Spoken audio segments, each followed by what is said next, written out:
Bonjour à tous et bienvenue sur cet atelier numéro 3 de la prestation Active Projet qui s'intitule L'objectif, définition de projet et de sa faisabilité.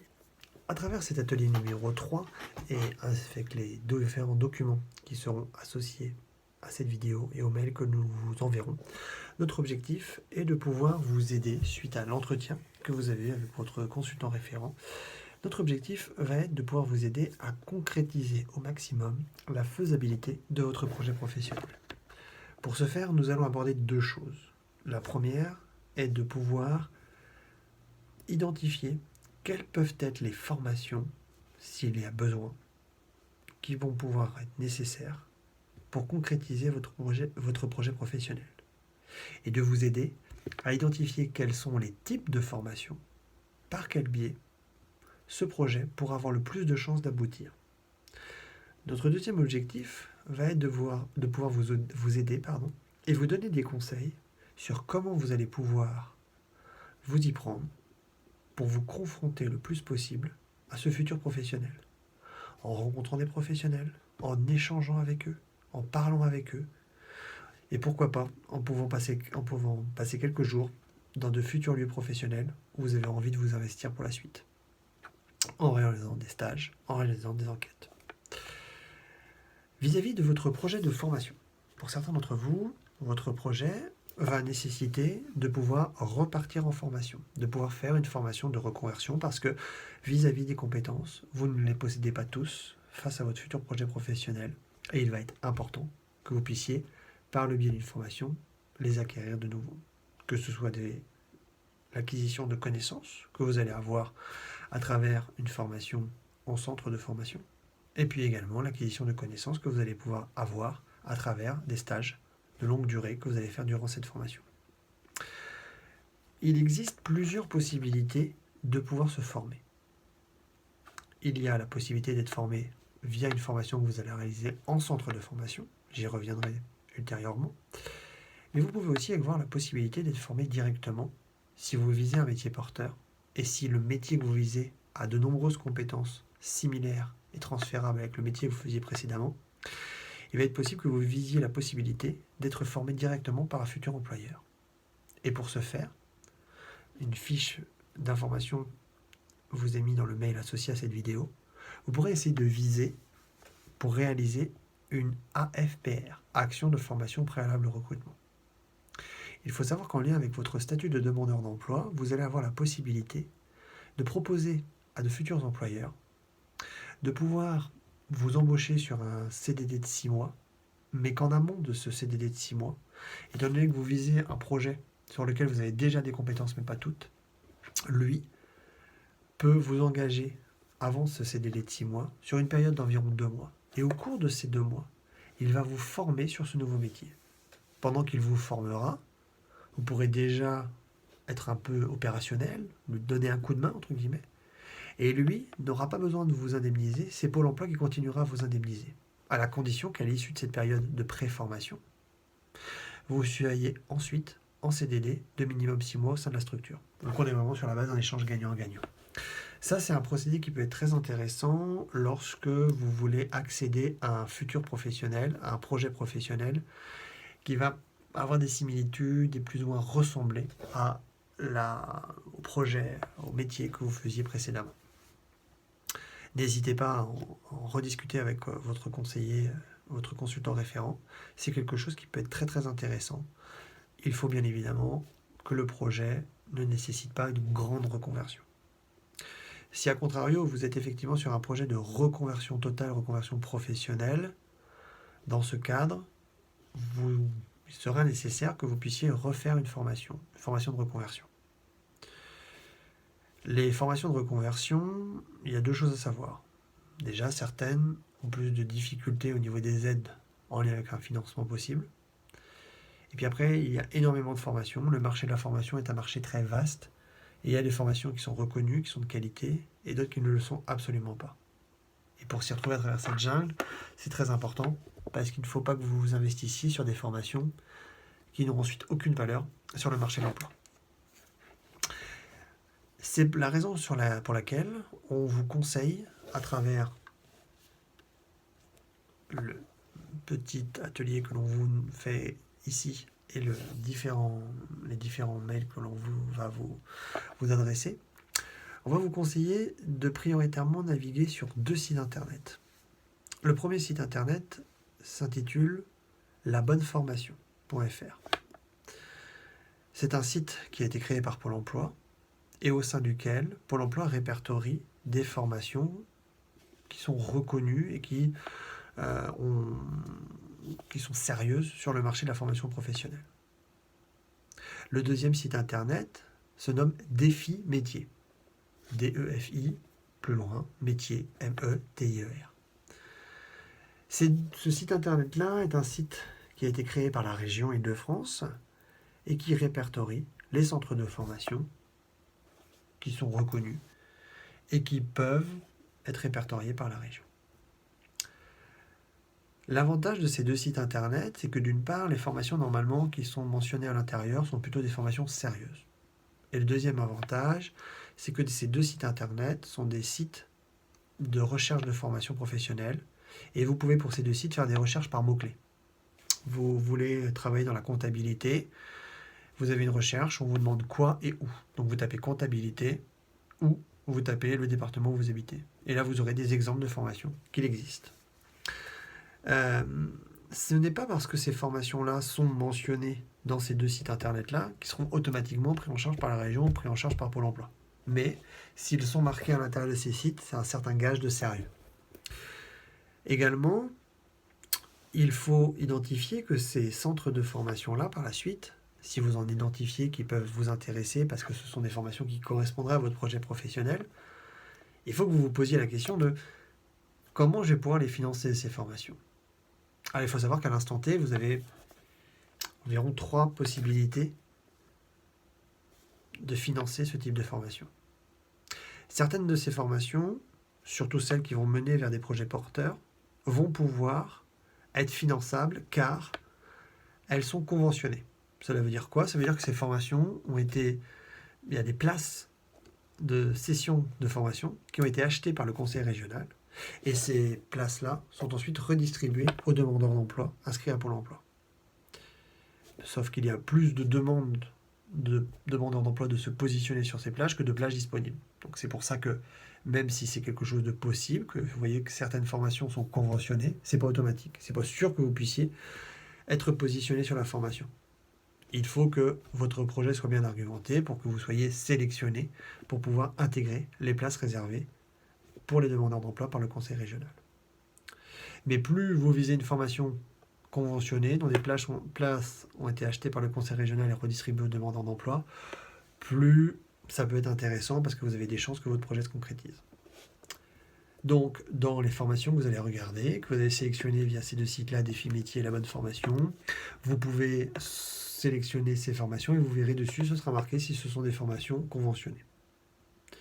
Vous allez aussi également avoir la possibilité de mobiliser votre CPF, votre compte personnel de formation. C'est un certain nombre d'heures et une somme d'argent que vous avez acquis tout au long de votre vie professionnelle passée. Et l'avantage, c'est que même si vous arrêtez votre emploi, vous pouvez ensuite continuer à utiliser ce volume d'heures ou cette somme que vous avez acquise. Pour le savoir, il faut vous connecter sur moncompteformation.fr. Vous allez créer un compte en intégrant votre numéro de sécurité sociale et par ce biais-là, ce site internet qui est créé par l'État va rechercher les informations qui ont été directement et de façon obligatoire mentionnées par vos anciens employeurs et vous verrez que vous avez sans doute le droit à une certaine somme qui peut aller de 500 à 1000, 2000 euros et que cette somme-là, vous pouvez l'utiliser pour financer des formations. De la même façon, toutes les formations ne sont pas éligibles pour être utilisées par le CPF, par cette somme-là. Pour le voir, les sites internet Défi Métier et La Bonne Formation mentionnent à l'intérieur de chaque fiche formation si cette formation est éligible CPF ou pas. Et par la suite, vous pouvez contacter le centre de formation pour en savoir plus. Vous pouvez également avoir des formations qui ne sont ni éligibles CPF, ni conventionnées, mais qui quand même présentent un avenir porteur par rapport au projet de formation que vous visez, et sur lequel vous êtes extrêmement motivé, vous avez réussi à identifier que à travers votre réseau, à travers vos démarches, vous avez de bonnes chances de par la suite être embauché suite à cette formation de reconversion que vous voulez faire. Si vous êtes capable d'amener ces arguments-là, si vous avez ces preuves-là, si vous avez rencontré des professionnels qui peuvent vous faire des attestations ou vous prouver que voilà, vous avez de fortes chances d'être recruté par eux à l'issue de cette formation, vous pouvez mentionner cela à votre conseiller Pôle emploi et il y a peut-être la possibilité que votre agence Pôle emploi débloque une AIF, une aide individualisée à la formation, qui va vous permettre de pouvoir aider au financement de cette formation que vous visez. Et enfin, vous avez un dernier cas de figure, qui est que certaines formations accessibles aux demandeurs d'emploi sont accessibles en contrat de professionnalisation. C'est-à-dire que vous devez trouver un employeur qui va vous engager en tant que salarié, mais en tant que salarié, vous ne faites pas tous les jours de la semaine au sein du travail, vous êtes également en centre de formation quelques jours dans la semaine ou quelques semaines dans le mois pour pouvoir vous former au nouveau métier. Les formations conventionnées, les formations éligibles au CPF, solliciter une aide individualisée à la formation, les formations accessibles en contrat de professionnalisation. Ce sont les 4 cas de figure qui vont aujourd'hui vous aider dans le financement des formations professionnelles. Pour identifier les formations et ne pas vous embarquer dans une formation coûteuse et qui n'a pas de valeur sur le marché de l'emploi et du travail, allez sur les sites Défi Métiers et la bonne formation pour pouvoir identifier les formations qui ont un certain gage de sérieux dans les domaines d'activité que vous visez. Néanmoins, il faut toujours vous dire que les informations que vous verrez au sein des sites internet, que ce soit les dates des prochaines sessions, que ce soit les critères d'entrée, etc., sont certes mentionnés sur la petite fiche formation que vous allez identifier, mais rien ne vaudra un appel téléphonique auprès de ces centres pour en savoir plus. Parce qu'entre le moment où ils ont déposé la fiche et aujourd'hui, peut-être que les choses ont évolué. Aujourd'hui, vous voyez, nous sommes en période complexe d'un point de vue sanitaire. Il y a eu un grand confinement durant le mois de mars. Beaucoup de dates de session de formation ont été décalées. Donc peut-être que les dates qui sont mentionnées dans les documents ne sont plus les bonnes. Peut-être qu'il y a de nouvelles dates qui ont été mentionnées ou qui seront intégrées. Tout ça, vous pouvez contacter le centre pour savoir. Et rien de vous un échange humanisé, un échange téléphonique, parce que quelquefois, vous allez identifier une formation, vous dites, elle serait super, mais j'ai pas le niveau requis, parce qu'il demande un bac et moi j'ai pas le bac. Mais en fait, c'est pas vraiment vrai. Parce que finalement, en échangeant en direct avec un conseiller formation, il va peut-être vous dire oui, vous n'avez pas le bac, mais vu tout ce que vous avez acquis dans votre poste précédent, ça équivaut au bac et il n'y a pas de souci, on vous fait un test, on vous fait pas de test d'entrée, on vous fait plutôt un entretien de motivation et ce sera suffisant. Ça, c'est quelque chose de totalement possible, par exemple. Donc, c'est pour ça que l'idée d'aller sur ces sites internet-là est très important. Mais vous allez avoir les coordonnées des centres de formation, n'hésitez pas à les appeler pour en savoir plus. Se confronter à la réalité, que ce soit auprès de professionnels ou des centres, est extrêmement important face à votre projet professionnel. Il faut ouvrir la fenêtre et aller se confronter. C'est ce qui va vous permettre d'affiner votre projet, d'être sûr de votre coût, etc. Alors je ne vous le cache pas, quand vous allez appeler les centres de formation, armez-vous de patience. Quelquefois vous n'allez pas les avoir en direct, quelquefois on va vous demander de rappeler, quelquefois vous allez encore reposer la question. C'est un travail de longue haleine, mais c'est un travail qui va vraiment être déterminant pour le concret de votre projet professionnel.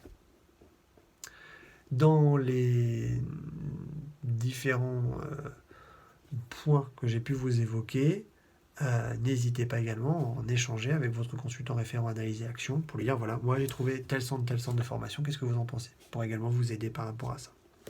Donc rechercher des formations, c'est bien de le faire assez tôt, parce que souvent c'est un parcours semé d'embûches.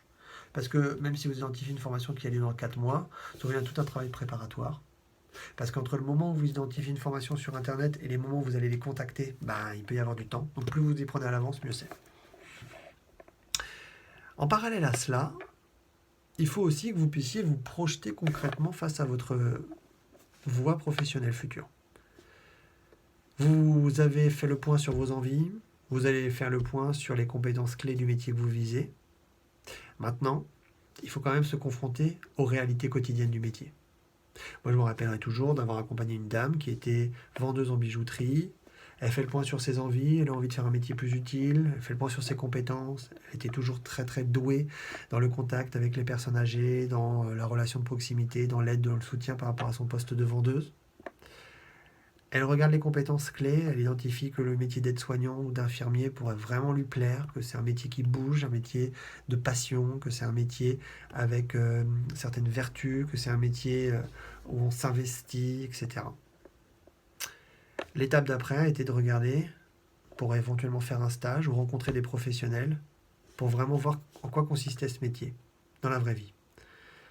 La personne a regardé, rien que le fait de rentrer dans la maison de retraite médicalisée où elle projetait de faire le stage, de voir des personnes en réanimation ou pas bien du tout sur des brancards, de voir qu'on pourrait être confronté à la mort, ne serait-ce que l'odeur aussi que génèrent les hôpitaux, les maisons de retraite par rapport à tout cela.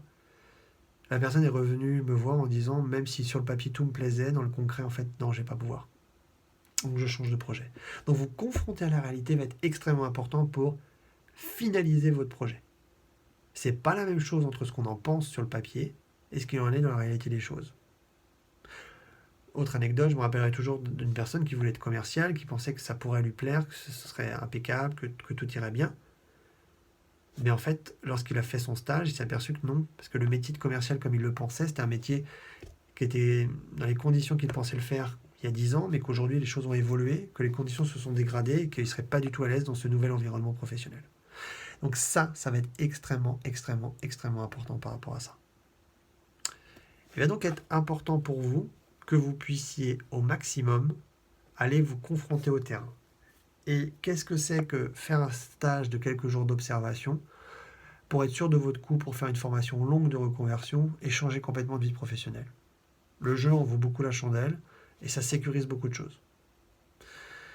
Donc, moi, ce que je vais vous conseiller, c'est au maximum d'essayer tous de faire une PMSMP, période de mise en situation en milieu professionnel. Ce qui va vous permettre d'une part de pouvoir confronter et être sûr de votre projet professionnel, de vous confronter aux réalités quotidiennes de ce métier-là, et d'autre part, vis-à-vis de Pôle emploi, cela prouvera aussi votre fort investissement et que vous avez pensé à tout par rapport à votre projet. Vous êtes allé au bout des choses. La PMSMP, c'est quoi? C'est la possibilité, en fait, schématiquement, de faire un stage. Dans un stage de découverte, qui peut aller de quelques jours à un mois, mais souvent on conseille et maximum une dizaine de jours, pour pouvoir vérifier et valider que ce métier-là que vous visez, ce domaine-là que vous visez, correspond bien à ce que vous en pensez. Si on veut être cuisinier, quelquefois on pense que cuisiner, ça va nous plaire. Parce qu'on aime cuisiner, parce qu'on a des compétences, parce que ceci, parce que cela. Et quand on se retrouve à faire un stage de quelques jours dans un grand restaurant et que c'est le rush et qu'on se fait aboyer de partout et que du coup l'ambiance peut paraître délétère, que c'est le coup de feu, etc., quelquefois on y revient. Parce que sur le papier ça nous plaisait, mais dans la vraie vie en faisant un stage, on a vu les réelles conditions de travail. Et finalement, est-ce qu'on est prêt à aller jusque-là? On ne sait pas. Vous voyez, ça c'est extrêmement important par rapport à ça.